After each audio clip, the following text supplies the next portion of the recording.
Bom, como que é essa técnica, gente?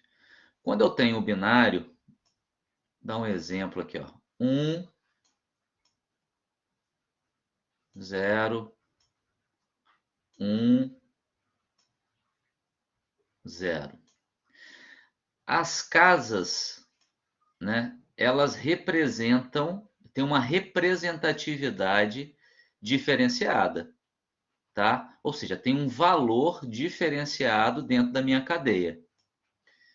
Ou seja, esse valor aqui, esse valorzinho aqui do meu lado direito, tem um valor menor, tem um número, né, tem uma representatividade, desculpa, menor do que a representatividade desse cara aqui do lado esquerdo. Ok? Então, o que eu disse para vocês no binário? Ó, no binário, eu sempre pego o valor da casa, nesse caso aqui é 0, e você vai pegar e realizar uma multiplicação a princípio, por ser binário, vezes 2, elevado à sua casa, que é 0. Esse cara aqui vai ser o 1 vezes 2 elevado a 1. Esse cara aqui, 0, porque o valor dele é 0, vezes 2 elevado a 3. E esse carinha aqui de cima é 1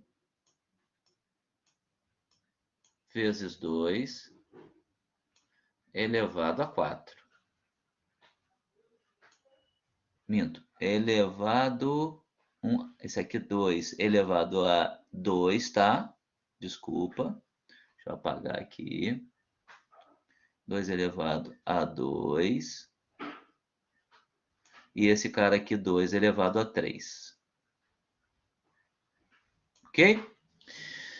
Bom, todos os valores que eu tenho 0 como base, eu corto. Deixa eu trocar a cor aqui da minha canetinha. Então, esse primeiro cara aqui, o valor base não é 0. O valor base para 0 vezes qualquer valor vai dar 0. Então, ó, esse cara aqui não representa nada para mim, ele vai dar valor 0.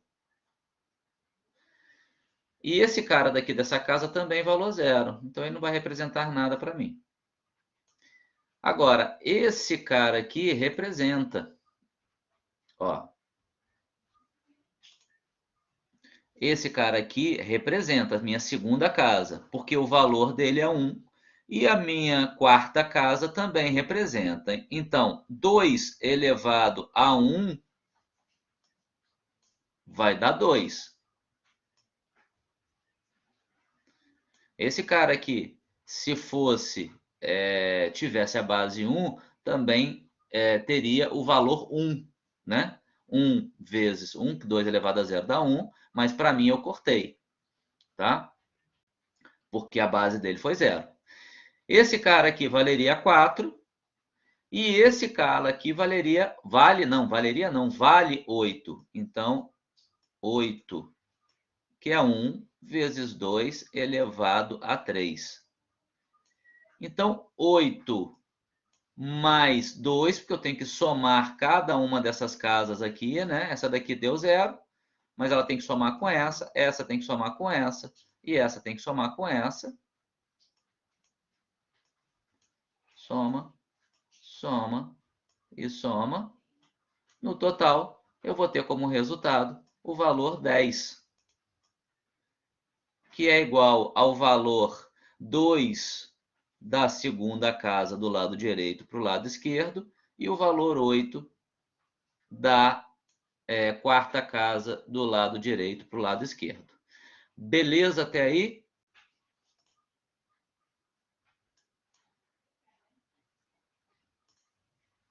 Ótimo, Fernando.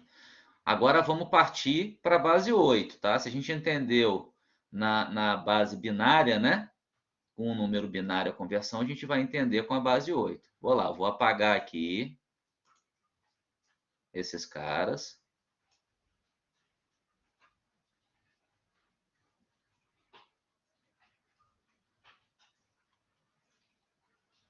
Vou apagar aqui, a borracha está bem. A borracha está com um círculo bem pequenininho, me dificultando, mas vamos lá. Apaguei.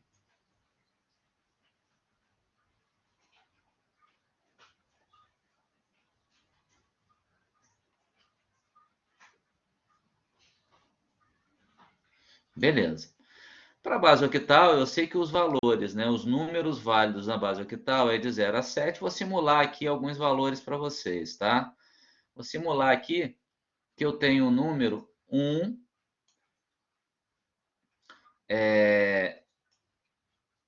3, 4, ok? Eu quero saber o que o número 1, 3, 4 em octal, lembra da representação, né? É o quanto que ele vale para decimal.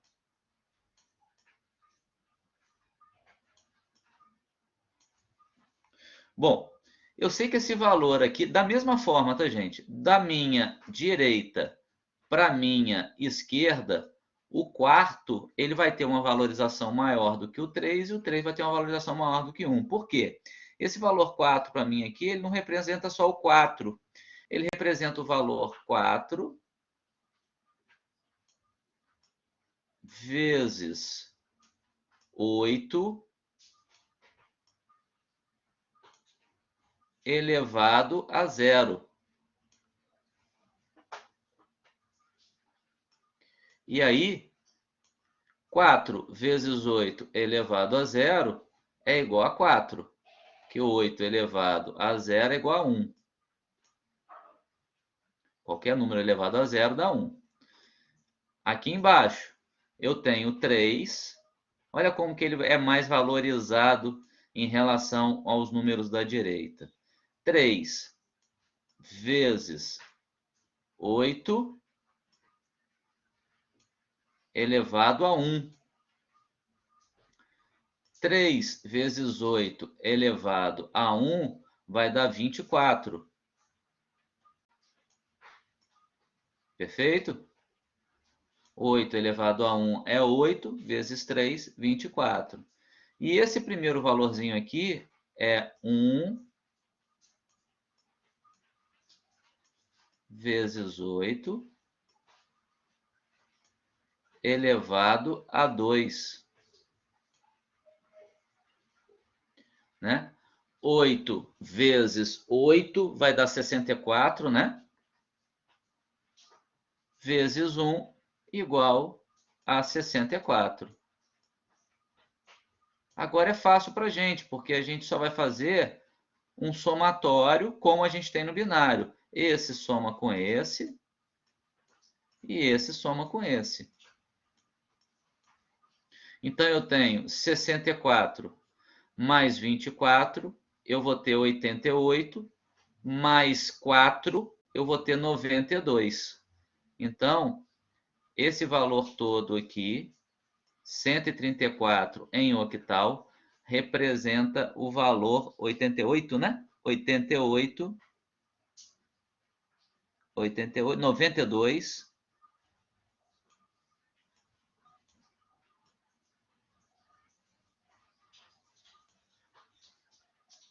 em decimal. Perfeito? 64 mais 24, 88. 88 mais 4, 92. Perfeito?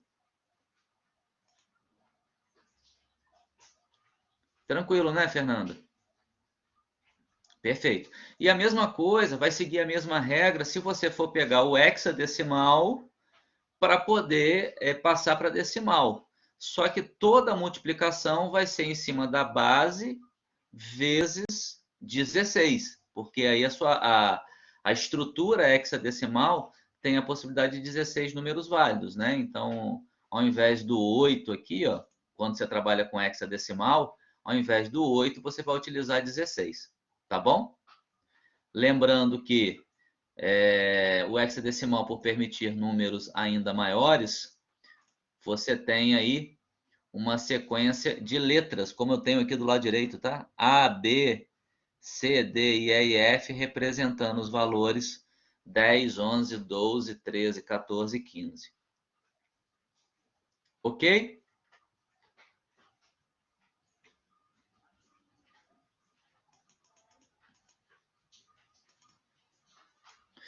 Perfeito. Alguma dúvida mais, pessoal, aí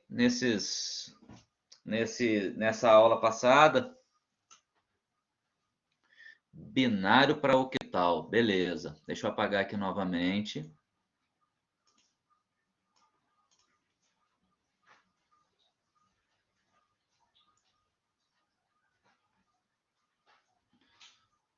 Vamos apagar aqui novamente.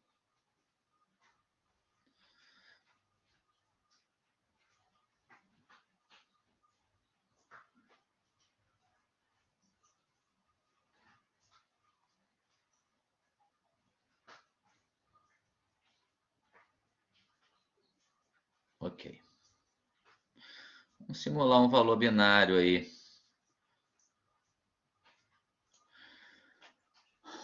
Orion, passa para mim um número binário aí. Escreve aí no nosso comunicador aí. Qualquer número binário que você tem em mente aí, para a gente poder fazer essa conversão.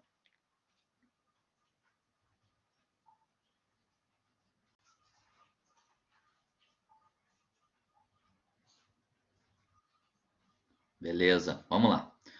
O Orion pediu aí o 1, 0, 1, 1, 1, 0, 1.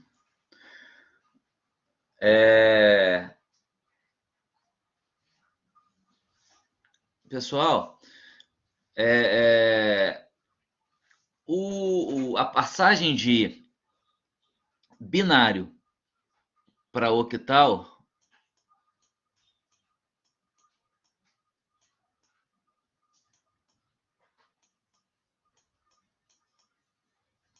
segue uma outra técnica, que é muito fácil, tá? Muito fácil trabalhar com essa conversão. Para mim é uma das conversões mais fáceis. O trabalho é que você precisa identificar a tabela de identificação dela, ou seja, qual é a representatividade dos números binário em octal.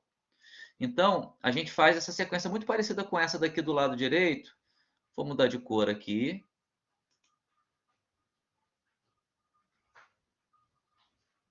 Vou mudar de cor aqui. E vamos lá. A sequência da representatividade de números binários para octal segue a seguinte sequência: 0, 0, 0. Epa, 0 saiu meio errado aqui. 0 é igual a 0. 0, 0, 1 é igual a 1. Vou puxar um pouquinho para cá. 0, 1, 0 é igual a 2. 0.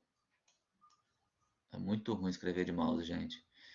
1, 1 é igual a 3. 1, 0, 0 é igual a 4. Opa, deixa eu apagar esse cara aqui. Igual a 4.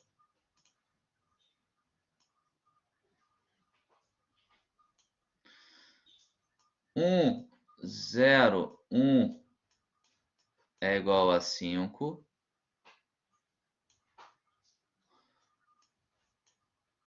1, 1, 0 igual a 6. E 1, 1, 1 igual a 7. Perfeito, Ora? Então, você tem que seguir essa tabelinha aqui, meio bem rabiscadinha aqui que eu tive que fazer, mas é isso aí. 000 representa o valor 0. 001 representa 1, 0102, 0113, 1004, 1015, 1106, 1117, tá? E como que eu vou fazer essa conversão aqui? Vou botar um cinza aqui. Eu simplesmente, o meu trabalho é dividir, para identificar o valor octal, de 3 em 3 casas. Vou separando, de 3 em 3 casas. No final aqui eu só tenho um número 1, não tem importância, ele vai virar uma casa única para eu representar. Então vamos lá. 1, 0, 1, nessa minha tabela aqui do lado direito, representa qual valor? Valor 5.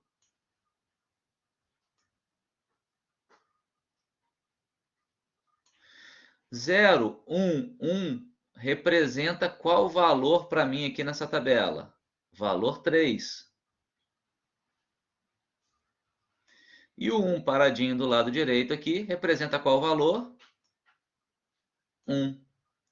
Então, o valor 1, 0, 1, 1, 1, 0, 1 em binário para octal representa o valor 135 em octal.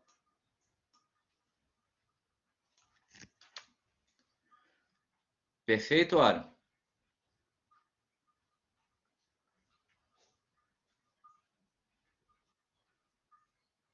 Perfeito, show de bola. Tá? Se você fosse trabalhar de binário para hexadecimal, a única diferença é que você, ao invés de trabalhar a separação de 3 em 3 casinhas, você vai separar de 4 em 4, porque a representatividade dos valores em hexadecimal tem uma representativa que precisa de mais uma casinha para o lado esquerdo. Tá bom?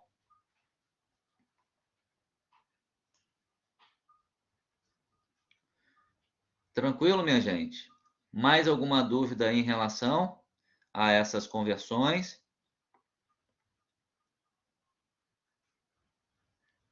Beleza, beleza, beleza. Tranquilo, tá? Show de bola, minha gente. Vamos partir para o assunto. Vamos partir para o assunto da aula de hoje, então, tá? Qualquer dúvida que vocês tiverem a mais aí na realização dos exercícios, pode entrar em contato com a gente até o dia da prova lá, né? Que a gente responde aí nos nossos meios de comunicação aí dentro do nosso portal. Vamos lá compartilhar aqui o arquivo com vocês da aula de hoje.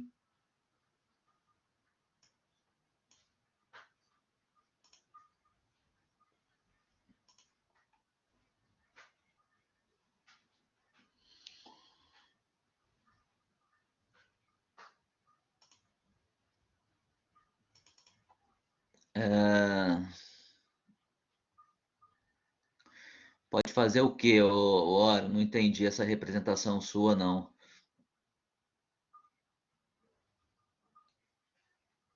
820. Pode abrir o áudio aí só para me explicar um pouco melhor, Ora, por favor.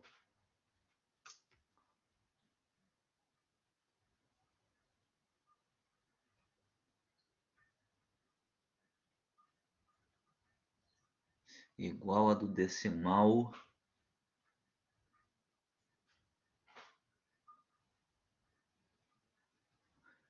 Não, não. A técnica de binário para decimal é bem diferente da técnica de binário para octal e binário para hexadecimal, tá?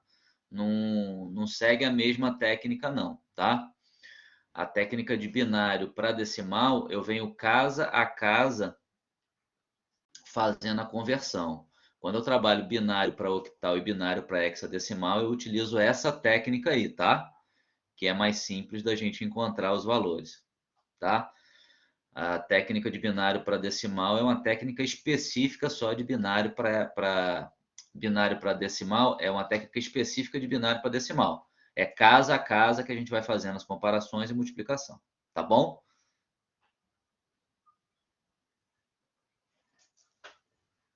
Beleza. A técnica de binário para octal é essa e binário para hexadecimal segue o mesmo padrão. Agora, binário para decimal, não. Tem que utilizar a técnica que eu tinha explicado para vocês, tá? Bom, deixa eu compartilhar aqui o arquivo para vocês.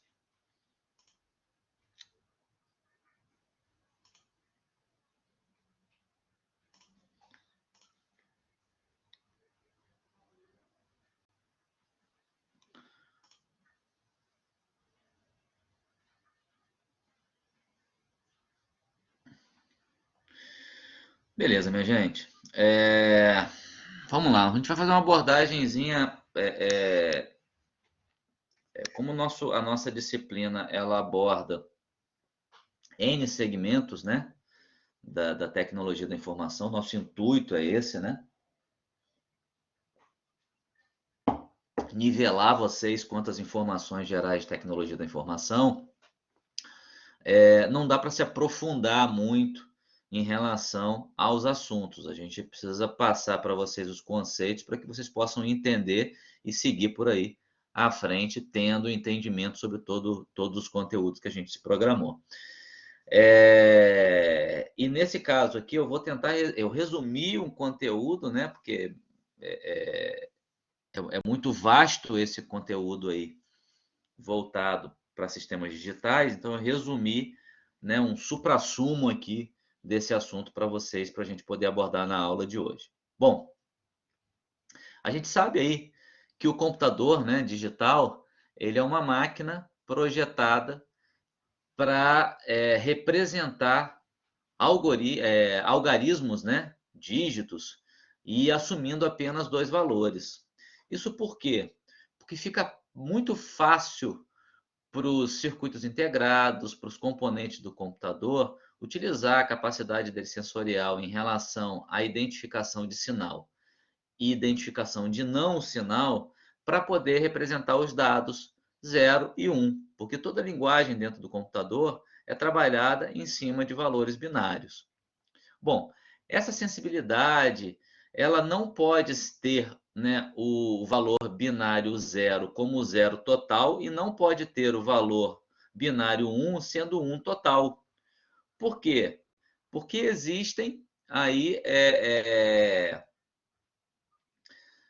a gente diz que correntes que dentro da máquina podem proporcionar uma variação, um rangerzinho um pouquinho maior do que esses valores, 0 absoluto e 1 absoluto, tá? Nunca os valores que rodam dentro de um computador vai ter o valor 1 volt absoluto para poder ser representado, ele tem uma faixa.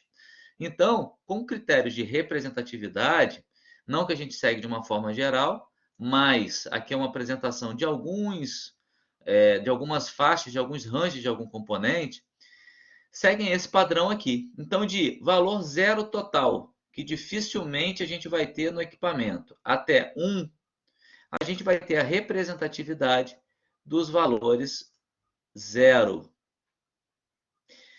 Abre-se uma brecha aí, né, para algum tipo de ruído entre o valor 1 e 2. E do valor 2 ao valor 4, a gente tem a representatividade do bit 1. Então, toda vez que tiver 2.4, 2.5, 3.2, o meu componente eletrônico vai representar como bit 1, e se tiver 0.3, 0.5, 0.8, vai representar o valor 0 binário, tá? Ou bit 0, tá?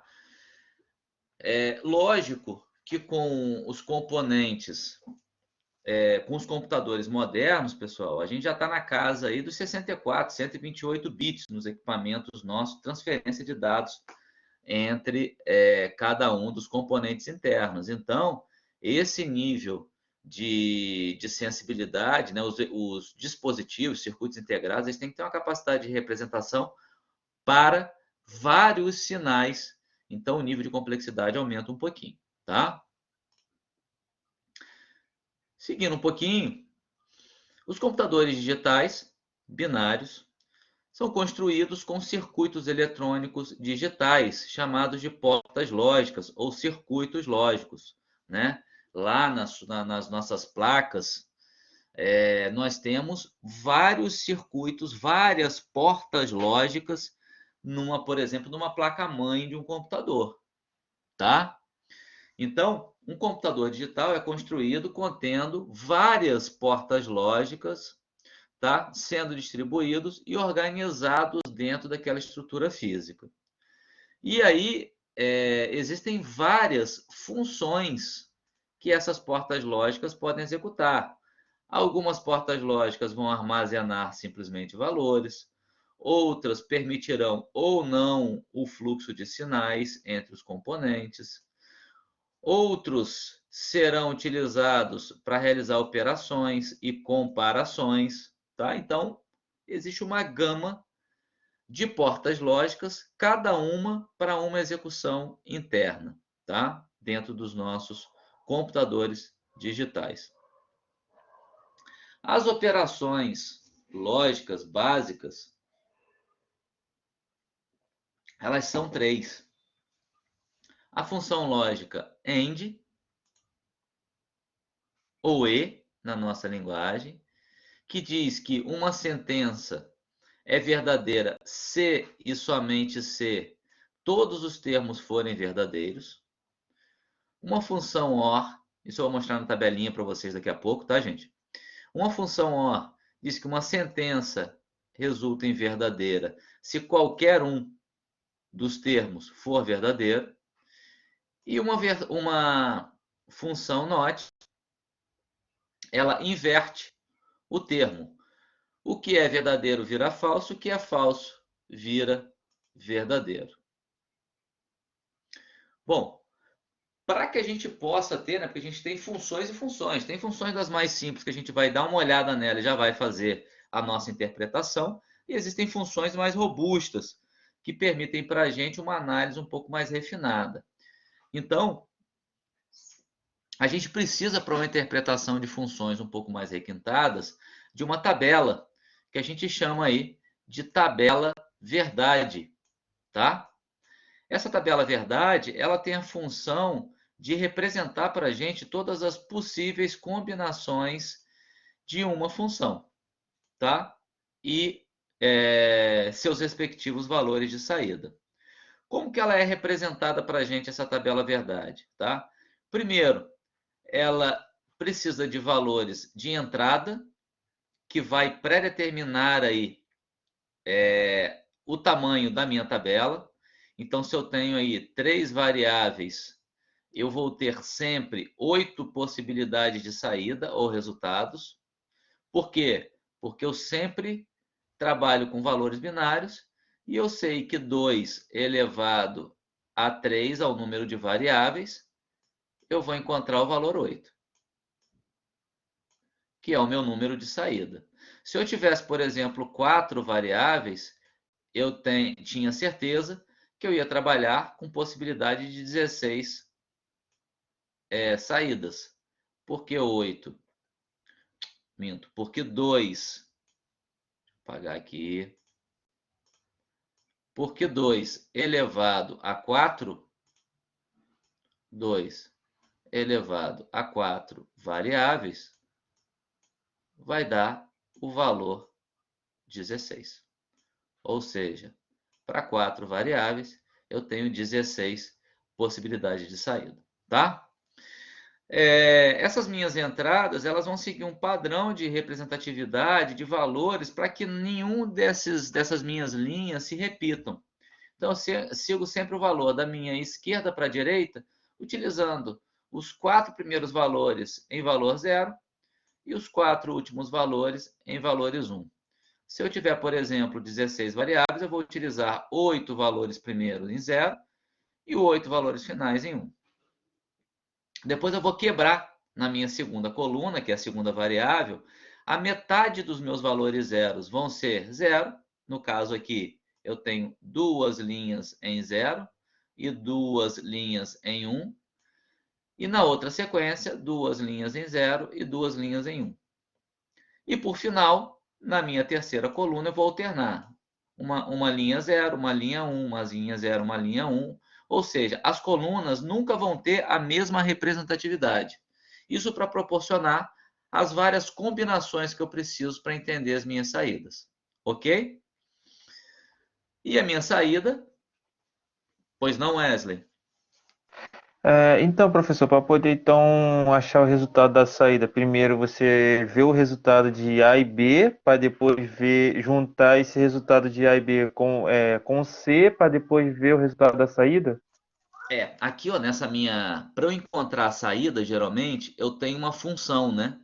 Toda a minha lógica digital segue uma expressão que eu chamo de função do meu circuito.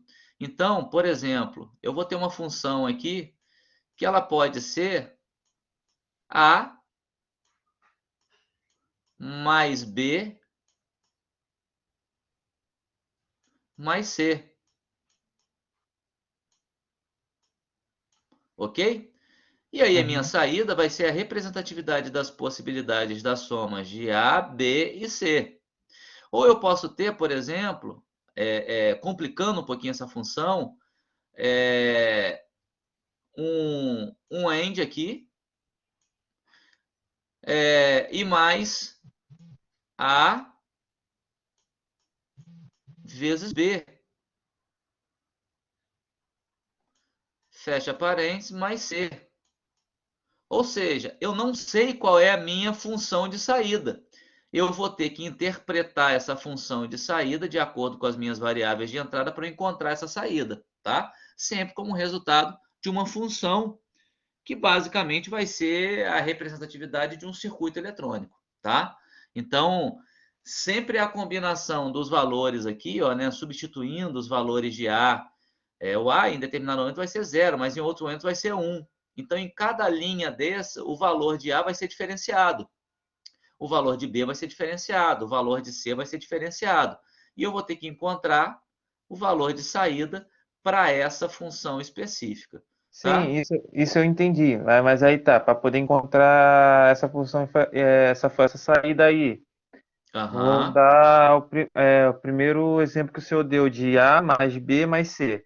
Aí, para encontrar essa Isso, saída nessa equação, nessa fórmula que deu, primeiro isso. a gente soma os três juntos, ou primeiro a gente vê o resultado de A e B, para depois juntar esse resultado de A e B, Ah, tá. fazer o resultado de A e B mais C, entendeu? Para poder ver a saída. Entendi, entendi. Não, o que que acontece? Para cada uma das funções específicas, você vai utilizar uma técnica, tá? A gente não vai entrar nessa técnica hoje. Eu posso até abordar com vocês, numa próxima aula, esse tipo de continuidade nesse assunto. Mas você pode sim utilizar de uma forma direta, ou você pode utilizar técnicas distributivas, técnicas matemáticas das mais diversas, para você poder encontrar aqui. Mas aí já é uma expressão que eu estou dando só um exemplo, tá? Não quer dizer que essa expressão é uma expressão que vai sempre utilizar na função de saída, tá? Em Ah, cada um dos sim. momentos você vai utilizar aí uma técnica para você utilizar e verificar o resultado da saída, entendeu? Ah, Isso então aqui é uma saída. em questão dessas conversões, então não vai cair na prova. Quer dizer, de Não, tentar não, não. Eu, achar a eu, ac- saída. eu acredito que para essa prova de vocês não vão ter exercício. São muitas questões, sabe, Wesley, que a gente gera. Mas eu acredito que nessa prova de vocês não vão ter aí se encontrarem nessas questões para encontrar as saídas. Basicamente, vocês vão ter algum exercício para vocês poderem encontrar a representatividade de um AND, de um OR, como que é a tabelinha do AND, do OR. Então, algumas atividades mais simples. Ah, então de Mas contrato saída não vai ter não, né? isso aí é um assunto que a gente tem que desenvolver ainda, tá? Ah, tá, entendi então. Um É que eu um tava pouco. que eu tava com essa dúvida, porque eu vi alguns exercícios que é com essa conversão tendo até mesmo o inverso junto no meio disso. Aí tava meio perdido nisso. Uhum. Não, eu acredito que para essa prova não tivemos nenhum tipo de questão aí em relação a isso. Mas a gente pode retomar esse assunto num próximo encontro, porque aí precisa de um pouquinho mais de tempo para que eu possa trabalhar com vocês esses assuntos, tá bom? Ah, sim, Não tem nada de entendi. complicado não, tá? Mas a gente precisa de um pouquinho mais de tempo aí. Ah, tá. Não Ok, é então. Obrigado. nada. Seguindo aí, minha gente, então, tá? Então, dentro de uma estrutura de uma porta lógica, você tem as entradas, como eu mostrei ali na tabela verdade, tem o circuito lógico que vai ser representado por uma função específica e a saída, como eu mostrei para vocês ali na tabela verdade, que vai ser a saída. Para você entender quais são as possibilidades de saída, você tem que fazer todas as possibilidades de A, B, C, D, né? Quais forem as variáveis de entrada para a gente poder encontrar os valores de saída. Bom, alguns exemplos aí de reais da nossa vida, né? No nosso dia a dia, são as ligações de um circuito em série. Eu quero iluminar, por exemplo, a minha casa e vou utilizar aí 2 chaveamentos para poder iluminar uma varanda, né? Uma árvore de decoração. Então, como exemplo aí, pessoal, em ligação em série, eu tenho 2 chaveamentos. Estou mostrando a tabela verdade aqui desse ladinho para vocês. E eu tenho na minha tabela verdade das ligações em série que representam a porta AND, em que eu só vou ter a possibilidade de acender essa lâmpada aqui se eu tiver o meu chaveamento A fechado, né, em 1, e o meu chaveamento em B fechado também, para eu ter a minha saída em 1, ou seja, para que a minha lâmpada acenda. Então, qualquer uma das outras possibilidades, eu não vou ter a minha lâmpada acesa. Ou seja, se eu tiver um aqui, ou seja, meu chaveamento fechado em A, mas o meu chaveamento aberto em B, a corrente não vai conseguir passar e não vai acender. Se eu tiver o meu A, o meu A aberto e o meu B fechado em 1, da mesma forma, a corrente não vai conseguir trafegar. Então, para essa tabela verdade do meu circuito, né, mini circuito END, eu só vou ter a minha lâmpada acesa quando eu tiver o meu A em 1 e o meu B em 1. Ou seja, o meu chaveamento A fechado e o meu chaveamento B fechado. Tá? O meu segundo exemplo é como que eu tenho um circuito em paralelo. O meu circuito em paralelo, tanto faz, né, que representa aí a porta OR, tanto faz eu ter o A fechado ou B fechado ou os dois fechados, eu vou ter aqui a minha lâmpada ligada. Por quê? A minha corrente vai trafegar por aqui. Se eu tiver A fechado, a minha corrente vai passar lá por cima e vai vir. Se eu tiver B fechado, eu vou vir por aqui, a minha corrente vai trafegar por esse lado e vai acender. Então, eu tenho nesses dois casos. Se eu tiver um fechado, o A fechado e o B fechado, aí o circuito vai escolher o melhor caminho para poder acender a lâmpada. Ok? E o meu circuito NOT, basicamente, é o seguinte: se eu tenho o meu valor de A, fechado, a minha lâmpada não acende. Por quê? Meu circuito vai funcionar aqui, a corrente sempre procura o menor caminho, se ele está fechado, ele vai trafegar aqui, ó. Em momento algum, ele vai permitir que a lâmpada acenda. Se o meu circuito aqui estiver aberto, né, se minha chave estiver aberta, o meu circuito vai procurar o menor caminho que na realidade agora vai ser o de fora, né? Que na realidade é a única possibilidade que ele tem, e aí vai proporcionar a lâmpada acender. E toda vez que eu tenho 0, eu tenho 1, toda vez que eu tenho 1, eu tenho 0, que é a função ou porta NOT, tá? Ou inversora, que a gente chama. Bom, e aqui, pessoal, eu apresento para vocês um resumão de todas as... deixa eu mudar de cor aqui. De todas as referências, né, um belo gabarito para vocês aí, para os estudos posteriores, em que eu tenho os nomes das portas. Essa aqui é a minha porta AND. Essa aqui é a simbologia da minha porta AND. A tabela verdade da porta AND, que eu tenho somente os valores positivados quando eu tiver os meus dois valores em 1. A descrição da porta AND e a função da minha porta AND. Assim também eu fiz com a porta OR, a simbologia da porta OR, a tabela verdade da porta OR, que eu tenho todos os valores positivados, menos quando eu tenho o valor em 0, a explicação da função lógica e a função propriamente dito, e as simbologias. Anote, mesma coisa, tabela, explicação e simbologia. A simbologia da porta NOT é esse tracinho aqui em cima da minha expressão, tá? Só que agora eu tenho algumas funções complementares, tá? Eu tenho a função NAND, ou negação de AND, tá? Que é a força NAND, a porta NAND.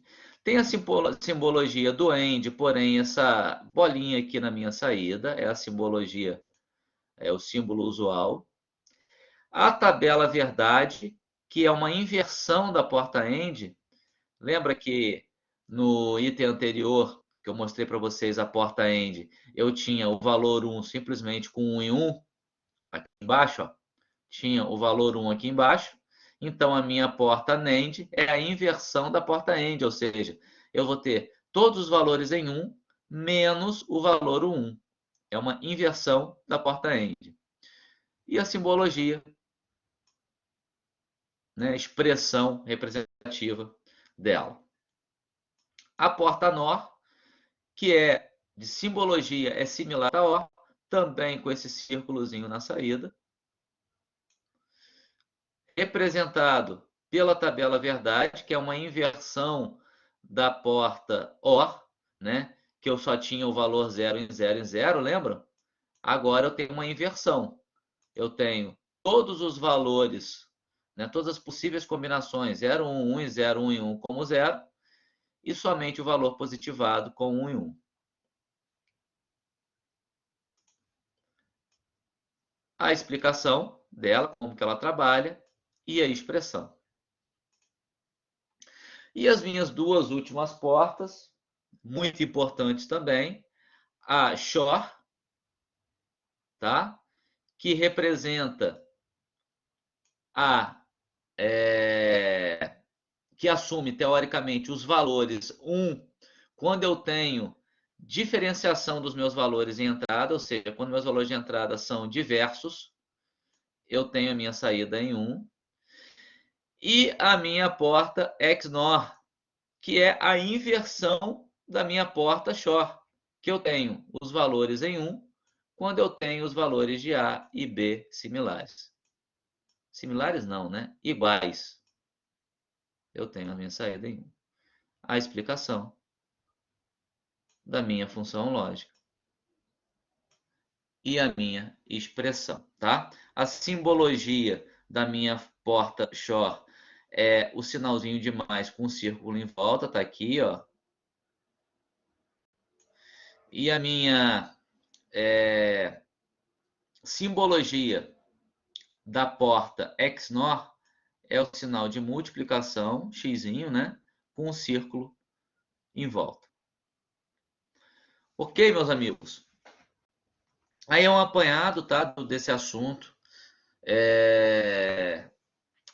sobre portas lógicas para vocês terem aí uma introdução sobre esse assunto. aproveitando esse horáriozinho aí de estudo, né? De revisão do nosso conteúdo, a gente veio trazendo mais esse assunto aí para enriquecer o conteúdo de vocês. Se houver alguma dúvida aí de vocês até o momento da prova, fiquem à vontade, entrem em contato, façam os exercícios aí do nosso portal e me procurem aí pelos meios de comunicação, tá bom? Eu desejo para vocês aí um restinho de feriado aí, de muita tranquilidade, e a gente deve se encontrar agora após a nossa prova já com o nosso conteúdo sim, tá bom? Pois não, Wesley, pode falar. Professor, em questão do conteúdo de entrada e saída, sabe me dizer se provavelmente vai ter alguma coisa na prova sobre esse conteúdo, essa unidade? Porque também O, tem a ver na unidade 2 ela. conforme dito, Wesley, a gente não consegue abordar em todos os webinars, né, todos os nossos conteúdos, tá? O assunto de entrada e saída, né, são basicamente os dispositivos de entrada e saída. É um conteúdo muito tranquilo, porque é um conteúdo que diz respeito ao dia a dia de cada um de nós. Então, dá uma olhada lá no conteúdo. Se houver algum tipo de dúvida lá no material, entre em contato comigo, mas assim, é um assunto que a gente tem que escolher, né, um ou outro assunto, porque a gente só tem, teoricamente, três webinars, né, para poder trabalhar os nossos assuntos, e um recordativo, e acabou tendo que escolher alguns assuntos mais vitais aí para o nosso trabalho, para nossa atividade nessa primeira prova P1, tá? Então, dá uma olhadinha lá, se tiver alguma dúvida, entre em contato, mas é um assunto bem similar do dia a dia de vocês, tá? Não, não, tá. Eu vi que não é tão complicado, só que eu achei que ia ter algo detalhado em questão dessa matéria por conta que é um conteúdo de prova, entendeu? Não, não, não. A gente não, a gente, na realidade, em determinados momentos a gente tem que escolher alguns conteúdos mais importantes, né, que a gente foca mais na unidade. Não que a gente não vai ter questão relacionada a esse assunto na P1. É por isso que é bom que vocês estudem, mas é um assunto um pouco mais simples. Ele foi, teoricamente, ele não foi o escolhido para a gente abordar nos webinars, que aí a gente não tem jeito, né? Os nossos encontros a gente tem que escolher aí os assuntos. Mas dê uma lida, tiver alguma dúvida, entre em contato com a gente aqui, que vai ser um prazer tirar a dúvida de vocês, tá bom? Ah, tá, ok, então. Valeu, professor. Obrigadão. Um grande abraço aí para vocês, gente. Uma boa noite para todos vocês, tá? Lembrando que aproveitem aí para arrebentar nessa prova, que essa prova vai ter o conteúdo, o conteúdo mais reduzido de todas as nossas provas, só com a unidade 1 e unidade 2. Lembrando que a P2 ela já entra todas as unidades, tá, pessoal? Aproveitem aí para arrebentar nessa prova, tirar um 10 para sobrar ponto aí para as próximas etapas da nossa disciplina. Deus abençoe vocês aí. Deixa eu abrir aqui o vídeo para me despedir de vocês. Deus abençoe vocês, um bom resto de noite e feriado, tá? E até a próxima, se Deus quiser, tá? Boa prova para vocês lá.